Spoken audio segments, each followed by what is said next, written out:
Don Quixote by Miguel de Cervantes Saavedra. Volume 2, Chapter 6. Of what took place between Don Quixote and his niece and housekeeper, one of the most important chapters in the whole history.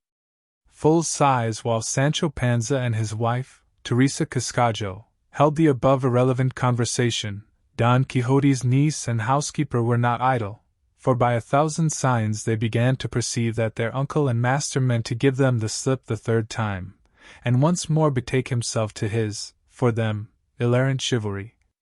They strove by all the means in their power to divert him from such an unlucky scheme, but it was all preaching in the desert and hammering cold iron. Nevertheless, among many other representations made to him, the housekeeper said to him,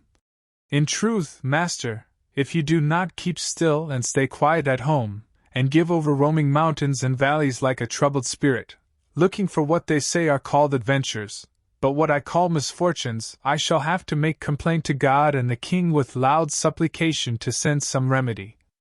To which Don Quixote replied, "What answer God will give to your complaints, housekeeper, I know not, nor what his majesty will answer either. I only know that if I were king I should decline to answer the numberless silly petitions they present every day, for one of the greatest among the many troubles kings have is being obliged to listen to all and answer all, and therefore I should be sorry that any affairs of mine should worry him." Whereupon the housekeeper said, "Tell us, Señor, at his majesty's court are there no knights?" "There are," replied Don Quixote,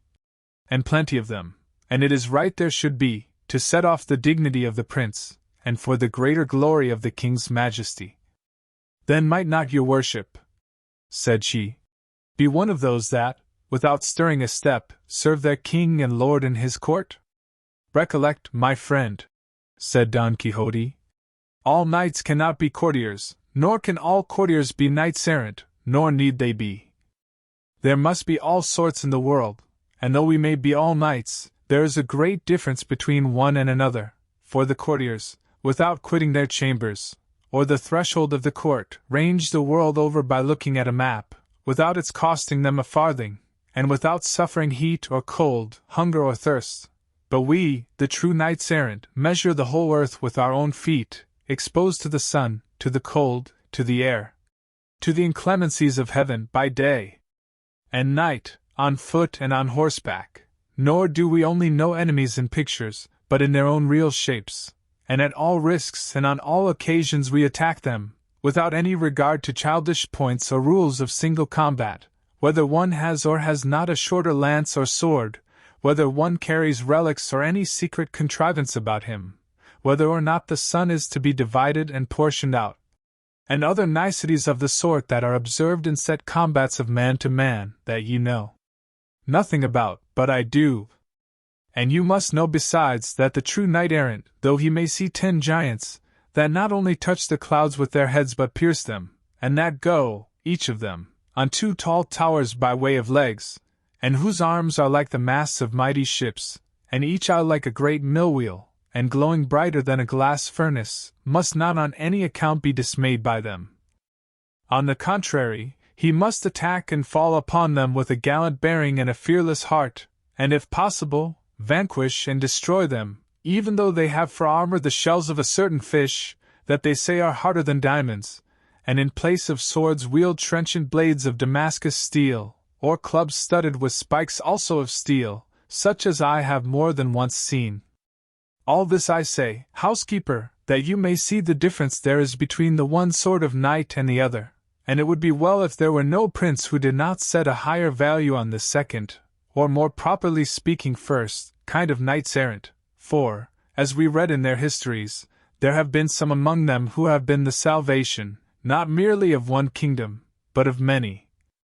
"Ah, Señor," here exclaimed the niece, "remember that all this you are saying about knights-errant is fable and fiction, and their histories, if indeed they were not burned, would deserve, each of them, to have a San Benito put on it, or some mark by which it might be known as infamous and a corrupter of good manners." "By the God that gives me life," said Don Quixote, "if thou wert not my full niece, being daughter of my own sister, I would inflict a chastisement upon thee for the blasphemy thou hast uttered that all the world should ring with. What? Can it be th? At a young hussy that hardly knows how to handle a dozen lace bobbins dares to wag her tongue and criticize the histories of knights errant? What would Senor Amadas say if he heard of such a thing? He, however, no doubt would forgive thee, for he was the most humble-minded and courteous knight of his time, and moreover a great protector of damsels. But some there are that might have heard thee, and it would not have been well for thee in that case, for they are not all courteous or mannerly. Some are ill-conditioned scoundrels, nor is it everyone that calls himself a gentleman, that is so in all respects. Some are gold, others pinchbeck, and all look like gentlemen, but not all can stand the touchstone of truth.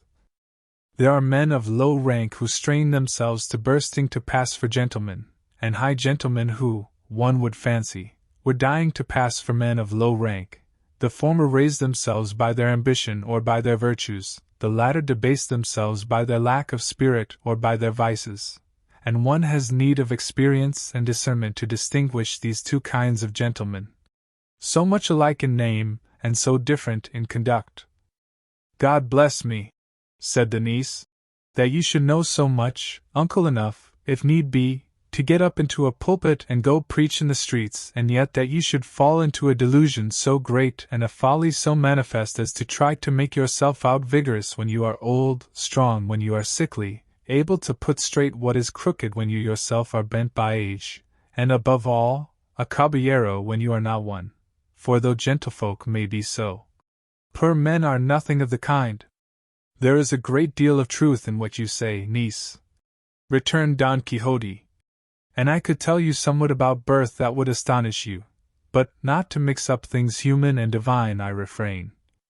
Look you, my dears, all the lineages in the world, attend to what I am saying, can be reduced to four sorts, which are these: those that had humble beginnings, and went on spreading and extending themselves until they attained surpassing greatness; those that had great beginnings and maintained them, and still maintain and uphold the greatness of their origin; those, again, that from a great beginning have ended in a point like a pyramid, having reduced and lessened their original greatness, till it has come to naught, like the point of a pyramid, which, relatively to its base or foundation, is nothing. And then there are those, and it is they that are the most numerous, that have had neither an illustrious beginning nor a remarkable mid-course, and so will have an end without a name, like an ordinary plebeian line. Of the first, those that had an humble origin and rose to the greatness they still preserve, the Ottoman house may serve as an example, which from an humble and lowly shepherd, its founder, has reached the height at which we now see it. For examples of the second sort of lineage, that began with greatness and maintains it still without adding to it, there are the many princes who have inherited the dignity, and maintain themselves in their inheritance, without increasing or diminishing it, keeping peacefully within the limits of their states. Of those that began great and ended in a point, there are thousands of examples, for all the pharaohs and Ptolemies of Egypt, the Caesars of Rome, and the whole herd, if I may apply such a word to them, of countless princes, monarchs, lords, Medes, Assyrians, Persians, Greeks, and barbarians. All these lineages and lordships have ended in a point and come to nothing, they themselves as well as their founders. For it would be impossible now to find one of their descendants, and, even should we find one, it would be in some lowly and humble condition. Of plebeian lineages I have nothing to say, save that they merely serve to swell the number of those that live, without any eminence to entitle them to any fame or praise beyond this. From all I have said I would have you gather, my poor innocents, that great is the confusion among lineages, and that only those are seen to be great and illustrious that show themselves so by the virtue, wealth, and generosity of their possessors. I have said virtue, wealth, and generosity, because a great man who is vicious will be a great example of vice, and a rich man who is not generous will be merely a miserly beggar, for the possessor of wealth is not made happy by possessing it, but by spending it, and not by spending as he pleases, but by knowing how to spend it well. The poor gentleman has no way of showing that he is a gentleman but by virtue, by being affable, well-bred, courteous, gentle-mannered, and kindly, not haughty, arrogant, or censorious, but above all by being charitable, for by 2 Maravedis given with a cheerful heart to the poor, he will show himself as generous as he who distributes alms with bell ringing, and no one that perceives him to be endowed with the virtues I have named, even though he know him not, will fail to recognize and set him down as one of good blood, and it would be strange were it not so. Praise has ever been the reward of virtue, and those who are virtuous cannot fail to receive commendation.